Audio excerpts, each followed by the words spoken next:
Have you ever wondered exactly who Zorn and Thorn are from Final Fantasy IX? Well, today I am going to be discussing some Final Fantasy IX lore with you guys. I will be explaining who Zorn and Thorn are, their looks, how they fit into the story, and a little bit more about them. My name is 20-Bit Will. Buckle up, my friends, and here we go. For starters, Zorn and Thorn are non-playable characters from Final Fantasy IX who work for Queen Brahne as her court jesters and personal mages. They are almost perfectly identical, but Zorn wears blue and Thorn wears red. A very odd way the two of them communicate is called, if I'm saying this word right, which I'm probably not, anti-metabole speech. It's an active and passive form of speech. For example, Zorn would say something like, "Are you sure of this?" and Thorn would say, "Sure of this are you?" Now in the other language region versions of Final Fantasy IX, they speak kind of the same, but like the dialect is different. Apparently they add certain words at the end or just words throughout the sentence. Now this is something I never knew about Zorn and Thorn because I don't know where you find it at in the game, but I did some research on these guys, and apparently they both were born July 1711, and they are 88 years old. But now I'm going to get more into Zorn and Thorn's appearance and their personality first. Like your traditional court jesters, Zorn and Thorn have hats with bells on them, collar jackets, and button-up shirts in both blue and red. Now the major difference in their outfits and appearances is Zorn has a spade and a club suit on his left and right arm, while Thorn has a heart and a diamond suit on his. Zorn's blue makeup curves over his brow and nose in thin lines. Thorn's makeup colors his eyes in red with a red circle above each eye. Now both of their lips are their respective colors, red and blue, but they both have white faces. Some people believe that their red and blue appearances may refer to the twin moons. Even their theme music is referred to as Jesters of the Moon at times. Now this reference, it even goes as far as to say as the two planets in Final Fantasy IX, Gaia and Terra. Which I kind of see it, I guess, if Zorn and Thorn, because they're kind of different in a way. Zorn and Thorn's personalities are kind of the same, but with differences. The two of them are mostly overdramatic and panicky, which results in them just running around mindlessly when something goes wrong or when danger is approaching. I have read and noticed myself that they're always shouting and using a serious exclamation in their tone when they proclaim the other one is wrong about something.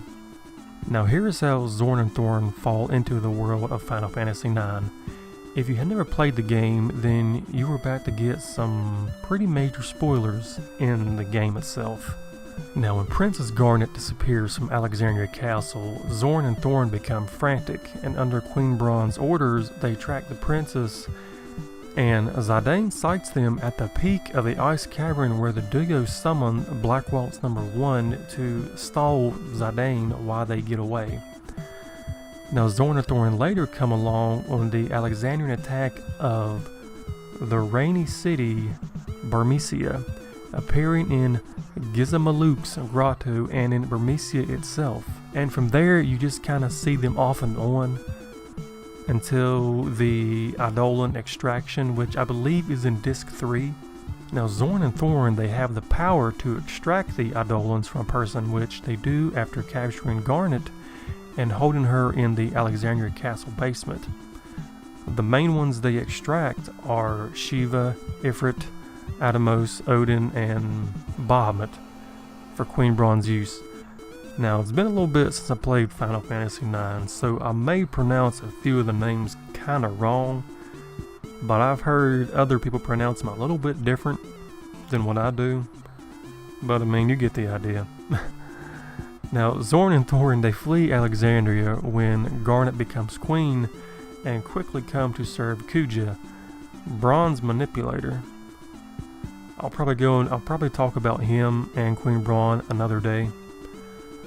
But now, after kidnapping Iko Carol, they attempt to extract her Eidolons from her in the depths of Mount Galug, but are unsuccessful as a summoner must reach the age of 16, which they even state to Kuja, for the Eidolons to be extracted.